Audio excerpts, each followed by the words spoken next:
welcome everybody to Industry of Impact. This is a LinkedIn Live series and podcast where we shine a light on people who are making a positive impact on people, on companies, on communities.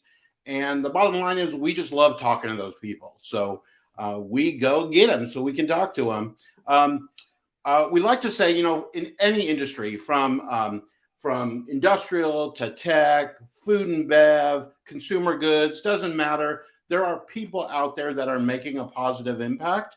And that's what this forum is for, is chatting with those people. My name is Mark Berger. I am the VP of Marketing for AMI. And my co-pilot today is AMI's own Jim Moore. And our wonderful guest that we're very excited about is Elise Michaels. Sorry, Elise. I almost had you married to Jim there for a minute. Elise is a coach, and as a coach, her focus is mindset and mental health for men. I think that's a good synopsis there. And we're excited that you're here. Thank you for joining us, Elise. Yeah, thank you so much for inviting me. I'm super excited to be here.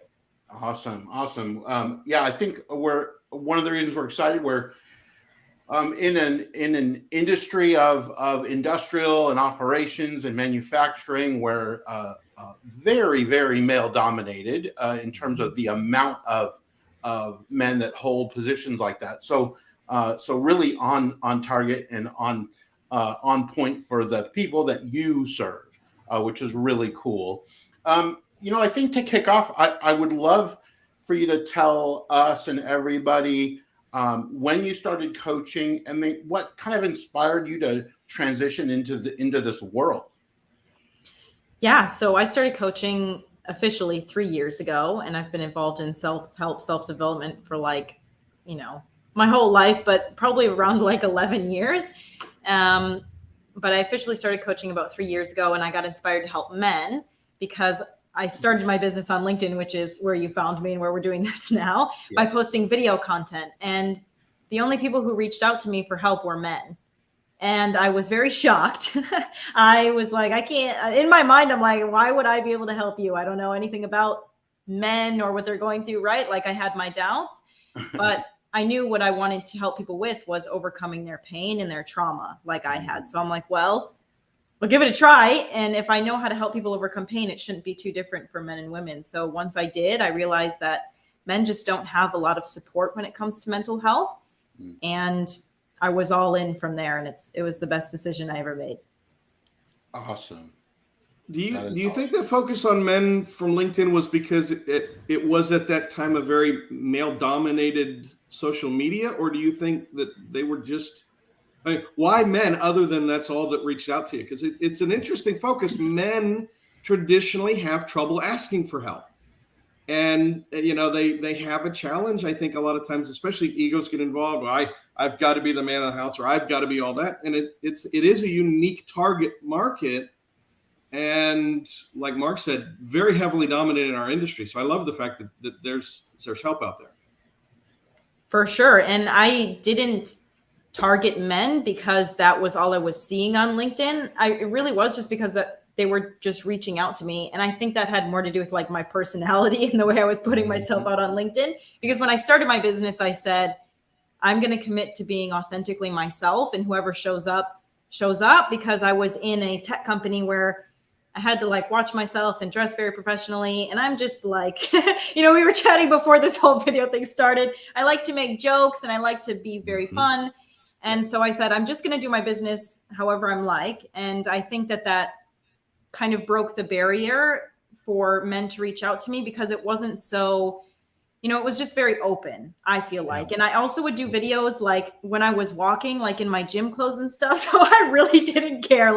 I didn't set anything up. I left no excuses for having a professional setup. And I was speaking more motivational at that point. It wasn't direct messages.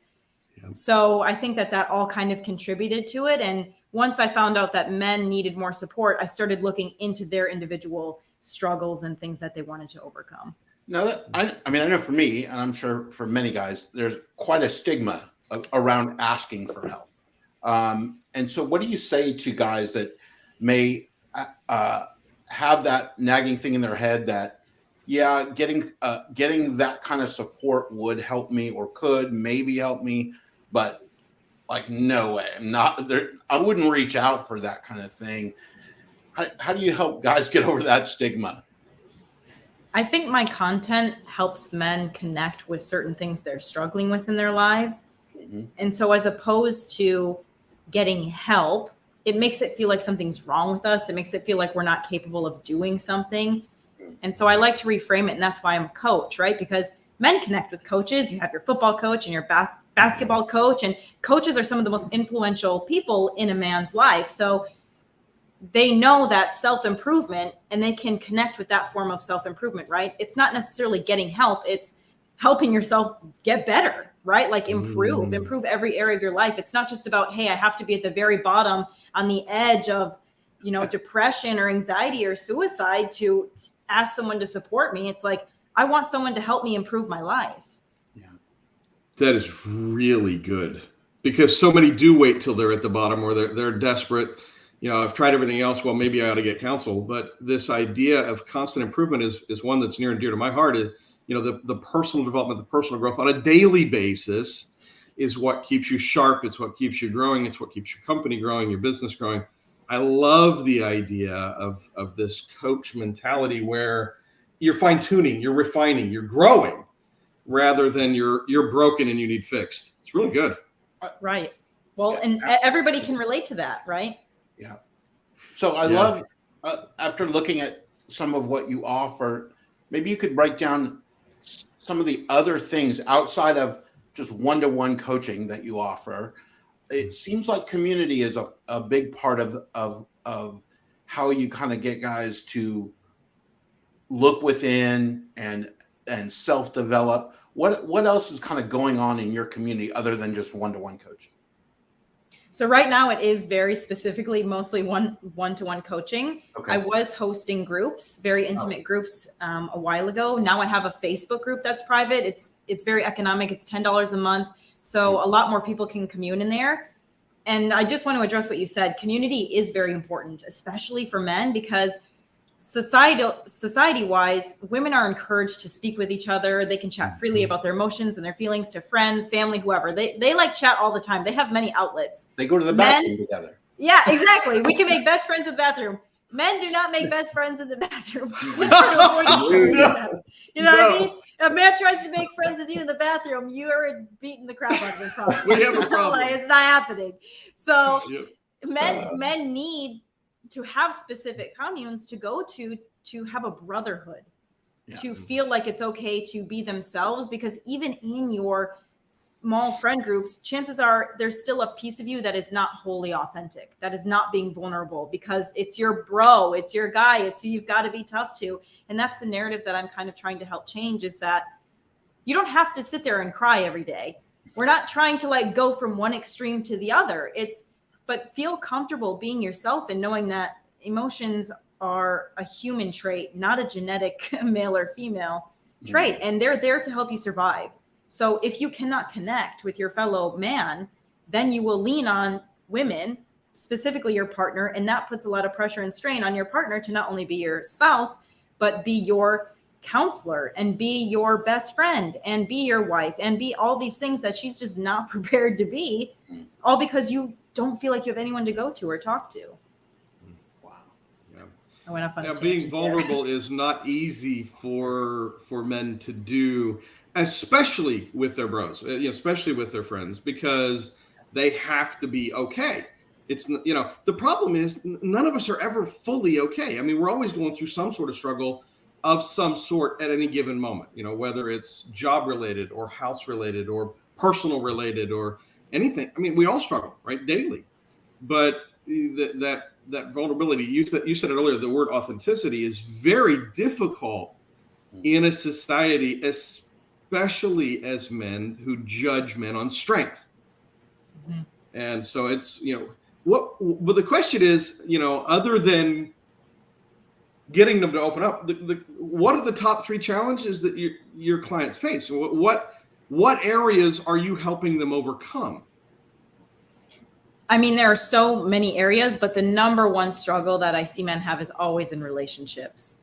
And so a lot of people now think I'm a relationship coach for men just because I talk about it so much, but I'm not. And I really don't want to be, honestly, because that's a whole other category. But relationships are always the struggle, because if we are not able to identify our own emotions and feelings and needs and wants and boundaries within ourselves, we start to compromise a lot when it comes to connecting with others.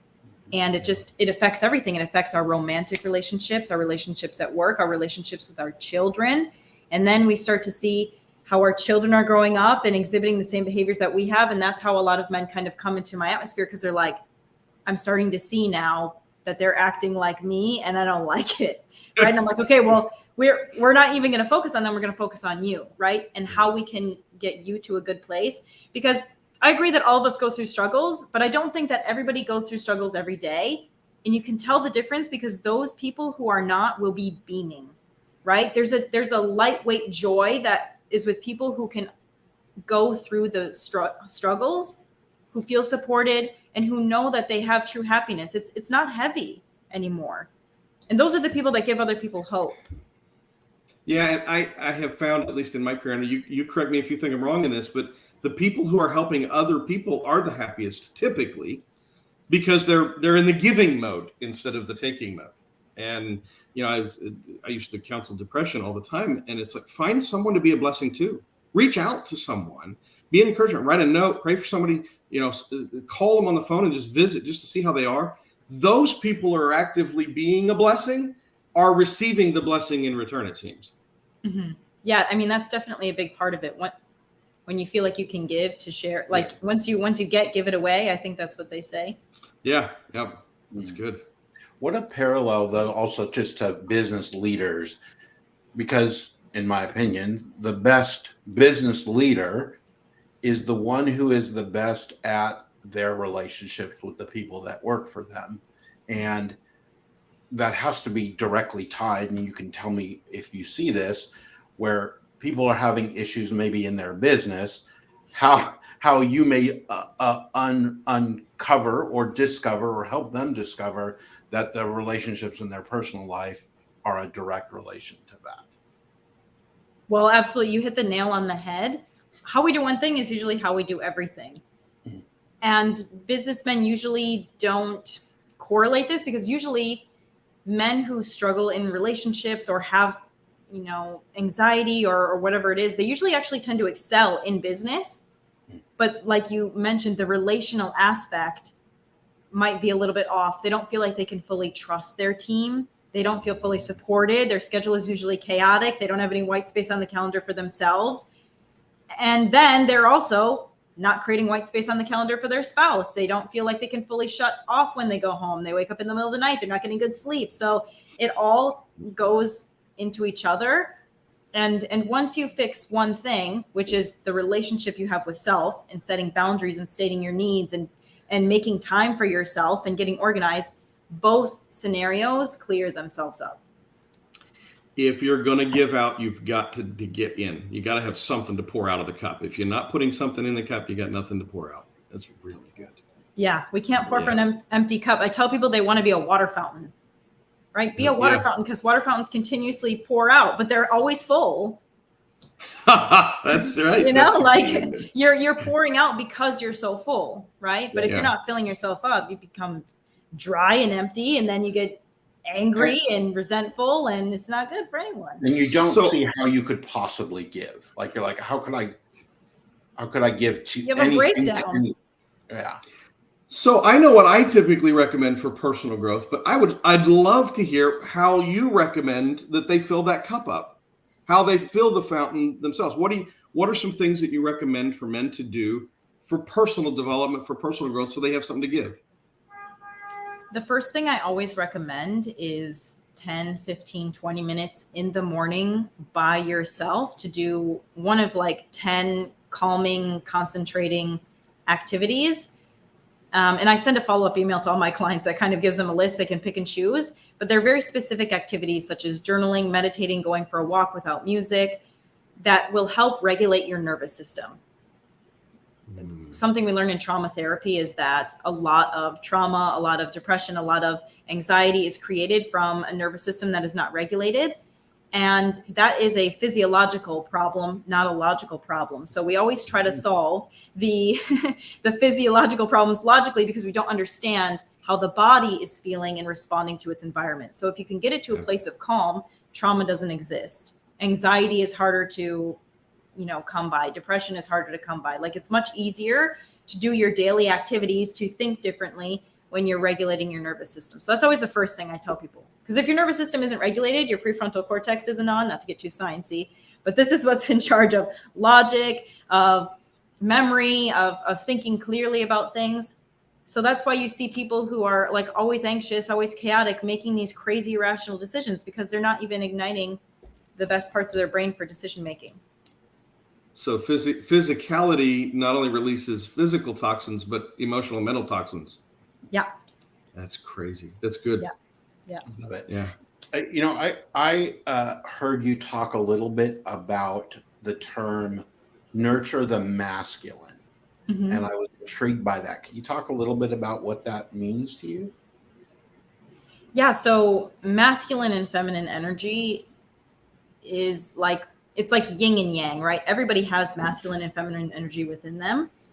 But if you're nurturing your masculine, you're nurturing the leader in you, the authentic person within you, the giver in you.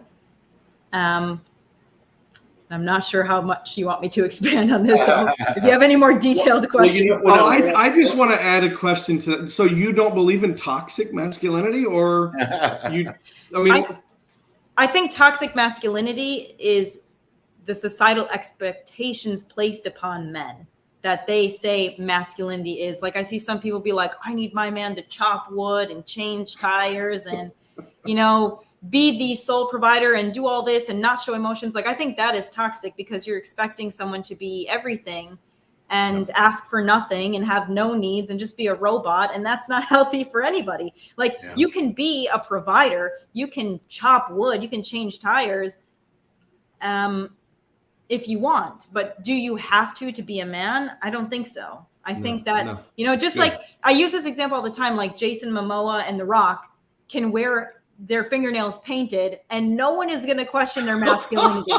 No one would question their masculinity, right? Because you can't think of any more of a man than The Rock, Dwayne The Rock Johnson. You know what I mean? Absolutely. He could wear like a dress and you'd be like, wow, that's a new fashion statement. I'm going to buy one this afternoon, right? You would be like, that is so cool. I'm so glad he started this. I've always wanted to wear one. It's an energy. It's not about,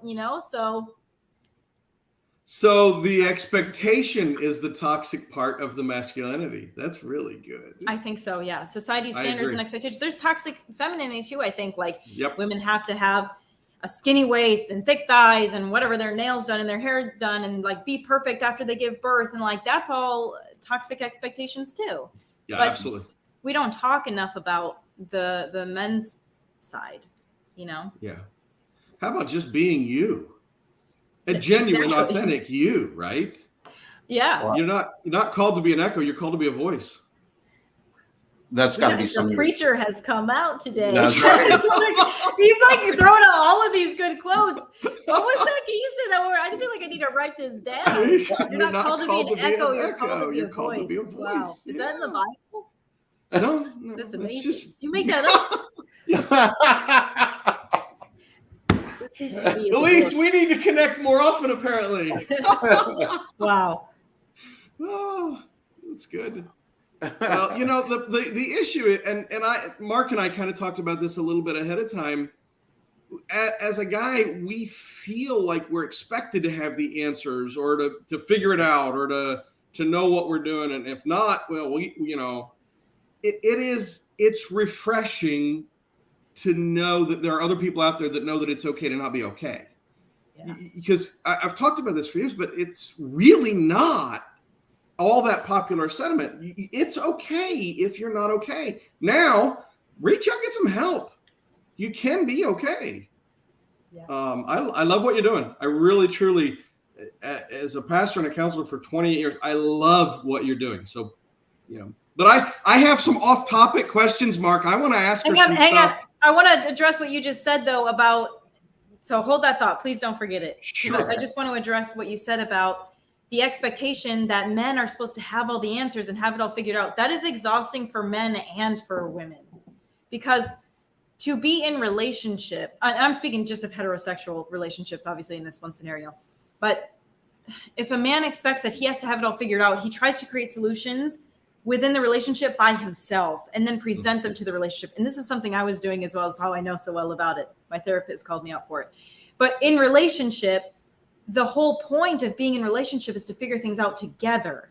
Yeah, and so you'll find a lot of times the woman going, what's wrong? Talk to me. And the man is totally shut down, trying to figure it out by himself, going off by himself, and presenting something with what he assumes she thinks is going to be good when he didn't collaborate with her. And then they get in a fight and he's like, I thought this is what you wanted. And she's like, you never asked me what I want, right? So it just leads to all these fights, and it's exhausting for both parties, because most of the time you have a spouse who you really love. She wants to collaborate with you. She wants to be on team with you. She doesn't think you have to have it all figured out. And how could you possibly, if you're in a relationship, you've never done that thing in that relationship with that person before. So there's no way you can win that chess game without moving any pieces. You just can't do it. So surrendering to the fact that you're going to need to rely on someone as a teammate, as a partner, will just save your relationship. Elise, oh, go ahead, Mark. Well, I think we're going the same way, because I was going to say, not that I'm avoiding the personal, but I was listening to what you were saying from the perspective of a business leader or someone in business, because you can say those exact same words about you can't do it all by yourself. You can't figure it out all by yourself. You have all these pieces called all these people. Mm-hmm. And how are you going to trust them and utilize them and communicate what you need from them? And you were saying, and I was like, oh my gosh, like they align exactly. Well, and from a sales technique standpoint, from a salesman's heart, we have a principle called no mind reading. You should not be mind reading your prospect or your customer or your coworker. The mind reading you can't do this, because you're going to make mistakes. You're not going to answer the real question. You're not going to solve the real pain or the real problem for the customer. You're going to present them with your solution. And that's not what they need. Mm-hmm. They need their solution. They need their pain solved. So no mind reading. Ask what they need. Talk about their real problem. Talk about what they need. I love this. This is because in relationships, I mean, yes, you're talking husband and wife or male-female relationships, but it works in all of them. The mind reading has to stop. Ask the question and then give an authentic, honest answer. Good. Right. Yep. All right, now, Mark, I gotta ask you. So okay, yeah, ask your question. No, this is Elise Michaels. I want the real, the authentic. What do you like to eat? What's your favorite food? What's your favorite ice cream and That's brand? so random. That's so off topic. What is you? I don't need people knowing these things about me. Well, I'll start. I'll share first, then you can thank me for sharing. HEB 1905 vanilla ice cream. It's the best in the world. That's so specific. That is I know, vanilla. Right? It has to be a specific vanilla ice cream. Yeah, we have a grocery store called HEB here in Texas, and HEB. I've heard of that. I've heard it's like I've heard it's like the best grocery store. I've heard it's like the best grocery store. 100%. Yep.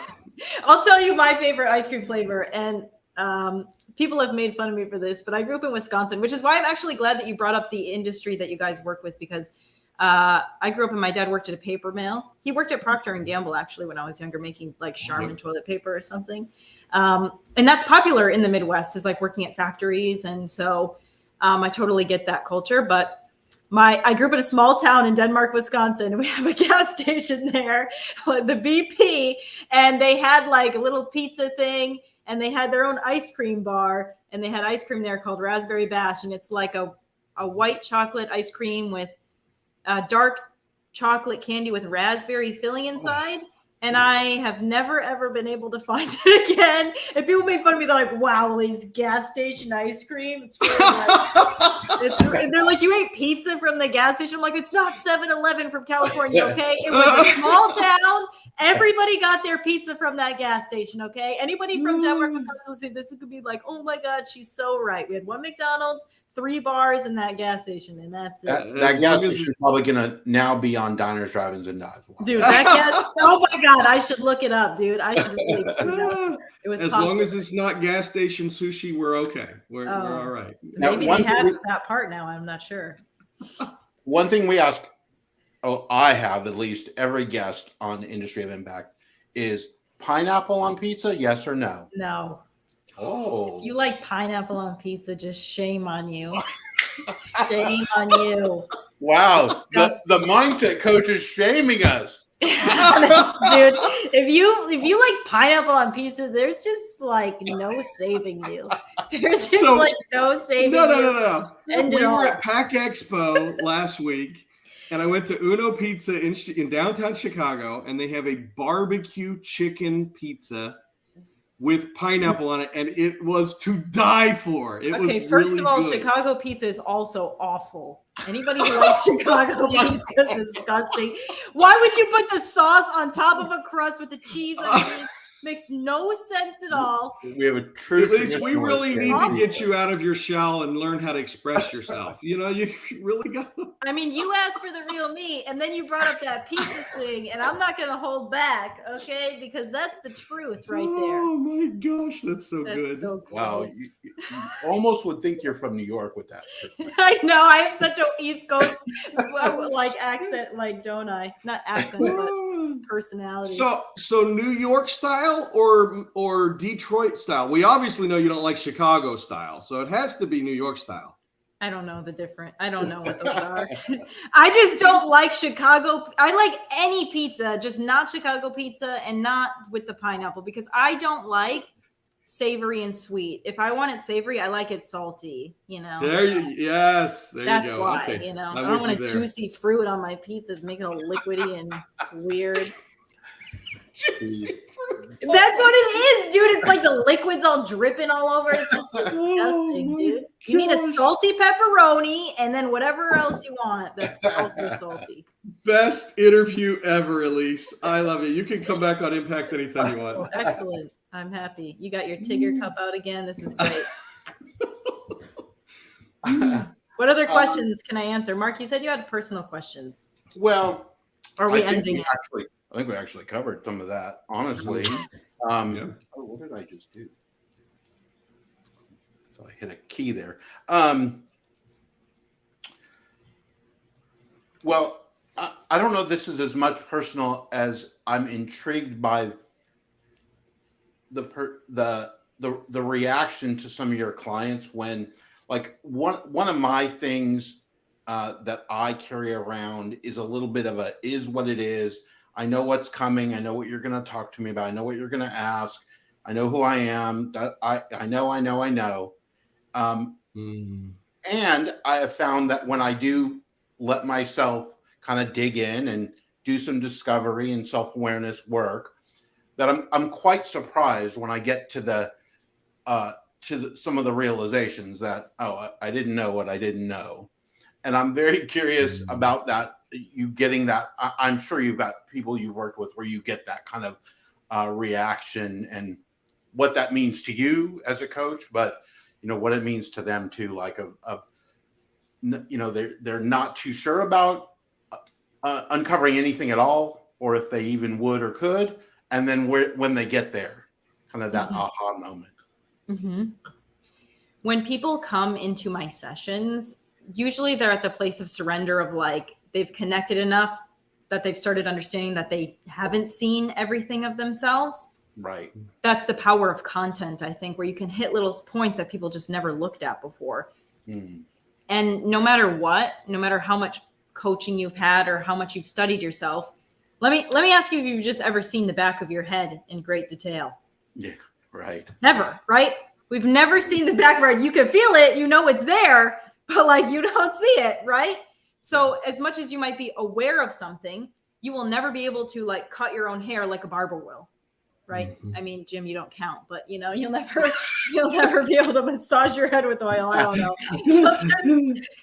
Somebody else can always offer a different perspective on a way of improving your life. And if you want a better life, just engage with somebody else, because you already know what you know. And that is going to be your biggest bottleneck, is getting over your pride and your ego of what you think you know about yourself and about others. All right. We have a coworker of ours that's watching, and he has a question. I'm going to post it here on the screen. Hey, Bill. What my do tattoos? They mean? This one says to the sun, and this one says to the sea. Oh, love it. Struggling with the camera. This one says, and still I rise. Sorry, I'm struggling with this camera thing. Oh, that's good. Very nice. Awesome. I love the ocean and I love the sun. So, and still I rise is a part of a Maya Angelou poem. Yeah. And I use it for motivation, you know, when I'm struggling, when I'm on the struggle bus, you know? Right. I've used that poem before. So what is next for Elise Michaels? What are you hoping to do with your coaching career? Like, do we see a book? Do we see speaking? Like, what's in the future? Yes, book for sure. I'm taking my time because I want it to be something very impactful. I don't just want to write a book to write a book. So actually today I just posted on Instagram if anybody has specific topics that they would want to see in there. I just hit 200,000 on TikTok. So my goals for 2023 are to launch the book, hit 1 million followers on TikTok, and hopefully get my own show. I don't know if that'll happen next year, but I want my own show so that we can be in a studio like this. You guys can come on, you know what I mean? And we can be in the same place. And that is my goal. Yeah. And to just change the way that men see mental health so that the next generation of children don't have to, you know, suffer the consequences of parents who are unaware. Love it. And then I think I got this right. Website, EliseMichaels.com. I only put up your LinkedIn, but as you mentioned, Instagram, TikTok, people can find you on all platforms. Yes, that's not my @ handle for Instagram or TikTok, but that is my name. So if you search that name, you'll find me. Yeah, no doubt. Good deal. Well, we're ecstatic to have you. It's been a whole lot of fun. It has. And we hope we can do it again. Yeah, this was awesome, guys. Thank you so much. It was great talking to you. It's been our pleasure. Indeed. Thank you. Thank you.